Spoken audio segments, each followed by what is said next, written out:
The respiratory system. तो respiration क्या होता है? ऑक्सीजन लेना अंदर और कार्बन डाइऑक्साइड छोड़ना, लेकिन इसको ब्रीदिंग बोलते हैं। तो रेस्पिरेशन क्या होता है? जब हम लोग ऑक्सीजन अंदर लेते हैं ना, तो ये फूड हम लोगों के बॉडी के अंदर जो हम लोग खाना खाए वो सब का पार्टिकल्स है, कार्बोहाइड्रेट है, फैट है, अलग अलग चीज़ है। तो यही फूड कंपोनेंट्स के साथ रिएक्ट करता है और अलग अलग चीज़ देता है। तो इसमें से एक प्रोडक्ट होता है एनर्जी, प्लस कार्बन डाइऑक्साइड रहता है, प्लस वाटर रहता है। तो what is respiration? It is the process in which oxygen which is taken in during breathing reacts with the food components and releases energy and carbon dioxide। आज तक हम लोग पढ़ते थे taking in oxygen, giving out carbon dioxide, actually वो breathing होता है। समझ आया? तो वही है कि during this process food particles break होता है और एनर्जी रिलीज होता है।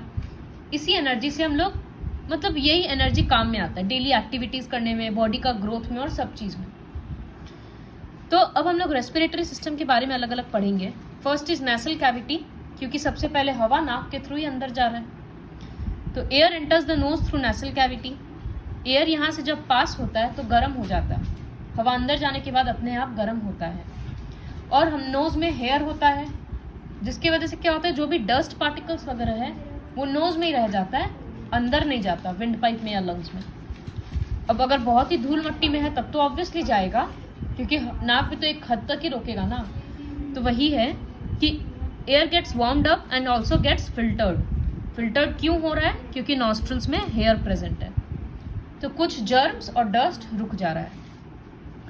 नेक्स्ट, नेसल कैविटी के बाद का ऑर्गन है pharynx. From the pharynx air passes into a chamber called larynx. ये सब तुम लोगों को थोड़ा लर्न करना होगा। लैरिंग्स में है ना, देखो यहाँ पर है, जब हवा अंदर जाता है ना तो ये वाइब्रेट करता है और वाइब्रेशन के कारण ही साउंड प्रोड्यूस होता है। जो हम लोग बोल रहे हैं ना कुछ, वो इसीलिए हो रहा है कि बोलते वक्त लैरिंग्स में से हवा क्रॉस हो रहा है, वो वाइब्रेट कर रहा है, फिर वो साउंड का फॉर्म ले रहा है। बहुत लंबा प्रोसेस है। तो नेसल कैविटी के बाद आया फेरिंग्स, फेरिंग्स के बाद आता है लैरिंग्स। The opening of pharynx into larynx is guarded by a valve called epiglottis. This valve closes this opening when we take in the food. It keeps it open during breathing. बहुत important part है। Food pipe और wind pipe बहुत पास में है। उन लोग का opening में मतलब ये लैरिंग्स और फेरिंग्स जब ओपन होता है, तो जब ऐसे फेरिंग्स से लैरिंग्स में जाते हैं तो एक मतलब एक ढक्कन के जैसा है जिसको वॉल्व बोलते हैं। तो वो क्या करता है, जब हम लोग खाना खाते हैं ना तो वो फूड पाइप को कवर कर देता है, सॉरी जब हम लोग खाना खाते हैं ना तो वो विंड पाइप को कवर कर देता है, ताकि फूड विंड पाइप के अंदर ना जाए। और जब हम लोग ब्रीथ करते हैं, बोल रहे हैं, कुछ भी कर रहे हैं, तो वो फूड पाइप को कवर कर देता है। समझ आया? तो इसीलिए बोलते हैं कि खाते वक्त बात नहीं करना चाहिए, क्योंकि एक पाइप तो बंद रह रहा है ना। तो गलती से खाना अगर विंड पाइप में चला जाएगा तो इंसान का जान चला जाता है, ठीक है? क्योंकि फिर तो वो खाना विंड पाइप में जाकर चोक हो जाएगा, फंस जाएगा। तो यहाँ पर ये पोर्शन में बहुत कुछ लर्न करना है। और लैरिंग्स के कारण साउंड प्रोड्यूस हो रहा था, तो इसीलिए इसको वॉइस बॉक्स भी बोलते हैं। विंड पाइप एक पाइप के जैसा स्ट्रक्चर है, 12 सेंटीमीटर लंबा, 2.5 सेंटीमीटर चौड़ा। The wind pipe divides into 2 parts called bronchi. ये देखो, ये विंड पाइप है जो इस तरह से 2 हिस्सा में चला गया, तो इसी को ब्रोंकी बोलते हैं। और ये 2 अलग अलग फिर लंग्स के अंदर घुस गया। Lungs, so the bronchi leads into the lungs which are situated on either side of the chest cavity. Left right दोनों साइड में है। उसमें बहुत सारा एयर सैक्स है। जैसे देखो, ये जो एक एक ब्रांच ऐसे हो रहा है ना, तो ये विंड पाइप था, ये 2 तरफ बढ़ गया, फिर ये अलग अलग जाकर ब्रांचेस में बन गया।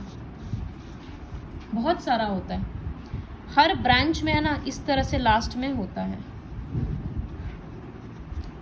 हवा का सैक के जैसा ये होता है।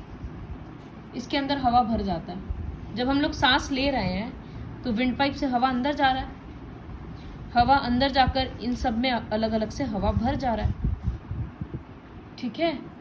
तो जब इसके अंदर हवा भर गया तो इसके आर पार क्या है, ब्लड वेसल्स है। तो ब्लड वेसल्स क्या करता है, जितना देर इसके अंदर हवा है ना उतना देर उसमें से ऑक्सीजन ले लेगा। समझ आया? तो यहां पर वही लिखा है कि lungs contain a number of air sacs and blood vessels. इस तरह से बहुत सारा एयर सैक्स है, देखो सबके ऊपर ब्लड वेसल्स दिखाया है।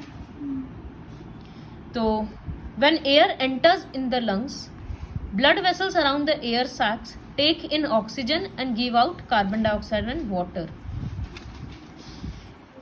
जब हवा लंग्स के अंदर घुसा, यहाँ पर घुसा, हर जगह हवा भर गया, हर एयर सैक में हवा है।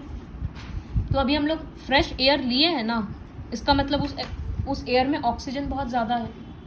तो ब्लड वेसल्स क्या कर रहा है, ऑक्सीजन पिक कर ले रहा है और बदले में कार्बन डाइऑक्साइड भर दे रहा है। तो अभी एयर सैक्स में कौन सा गैस ज़्यादा हो गया, कार्बन डाइऑक्साइड, क्योंकि ब्लड वेसल्स अभी अभी छोड़ा है।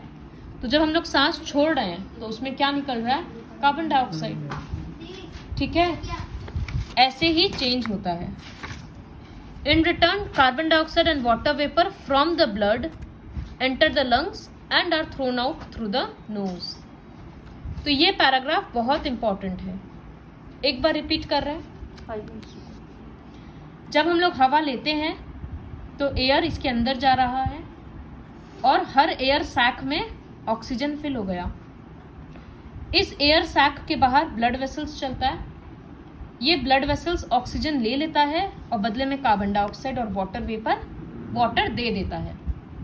तो अब एयर सैक्स में कार्बन डाइऑक्साइड ये सब ज़्यादा हो गया, तो जब हम लोग ब्रीद आउट करते हैं तो वो बाहर निकल जाता है। लेकिन हम लोग इतना जल्दी जल्दी सांस ले रहे हैं, छोड़ रहे हैं, और प्रोसेस सुनने में कितना बड़ा लग रहा है। तो इसीलिए ज़रूरी नहीं है कि वो सारा ऑक्सीजन ले ही ले रहा है, सबका लंग्स का कैपेसिटी अपना अपना होता है। तो थोड़ा थोड़ा ऑक्सीजन पूरे टाइम लेते रहता है और कार्बन डाइऑक्साइड देते रहता है, इसीलिए ये कंटिन्यूअस प्रोसेस है। डायाफ्राम, लंग्स अपने आप से नहीं हिल सकता, ऊपर नीचे होता है ना, थोड़ा बहुत, कभी आगे आता है कभी बाहर। जब सांस लेते हैं तो बाहर आता है, तो उसको मूवमेंट में डायाफ्राम हेल्प करता है। इसका प्रोनाउंसिएशन डायाफ्राम होगा। So this is a muscle which is attached to the ribs of the chest wall. Diaphragm के साथ रिब केज का जो मसल्स होता है ना, वो लंग्स को मूव करने में हेल्प करता है और उसी के कारण हम लोग ब्रीथ कर पाते हैं।